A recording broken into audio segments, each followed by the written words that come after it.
ওপারে ওপারে অপার অপার স্বপ্নে আমার দিকে আমাদের দিকে বাংলাদেশের দিকে চেয়ে থাকা বঙ্গবন্ধুর উদ্দেশ্যে বলতে চাই, ওরা ভেবেছিল তোমাকে হত্যা করলেই হয়ে যাবে সব শেষ। ভাবেনি ওরা বঙ্গবন্ধু মানেই বাংলাদেশ।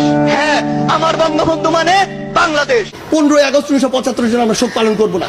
আপনি দেখেছিলেন ওই 15ই আগস্ট 1975 যখন এই ঘটনাটি ঘটে, পুরো বাংলাদেশ ব্যাপী মিষ্টি বিতরণ হয়েছিল। কারণ কি? কারণ ওই 72 থেকে 75 ঘটনা যদি দেখেন, তখন স্বৈরাচার বা ফ্যাসিস্টের চরম একটি মাত্রা ছিল। ইতিহাস ঘাটলে আমরা এটি দেখতে পাই যে তখন আসলে আলটিমেটলি যা হয়েছিল এক জায়গার নির্দেশ থেকে হয়েছিল। এটি বাংলাদেশের মানুষের কোনো ঘটেনি। এমনকি বাংলাদেশের সাধারণ মানুষ ওই সময় যে বিষয়টি হয়েছিল, যে সাধারণ মানুষ তার যে বিচারটি সেটি পায়নি, বরং বিচার নির্দিষ্ট একটি ঠিকানা থেকে, ধানমন্ডি 3200 কয়েকটি ঠিকানা থেকে পুরো বাংলাদেশে যেত। সো আমাদের জায়গা থেকে আমরা মনে করি শুধু আমাদের জায়গা না, বরং রাষ্ট্রীয়ভাবে এই যে শক্তি, এটি পালন করা উচিত নয়। কোনোদিন সিঙ্গেল কয়েকজন মেজর বা আর্মি অফিসার মিলে এই যে একটি অভ্যুত্থান, সেটা 15ই আগস্টে 1975 ঘটাতে পারতো না, বরং এটি একটি সামগ্রিক ক্ষোভ ছিল।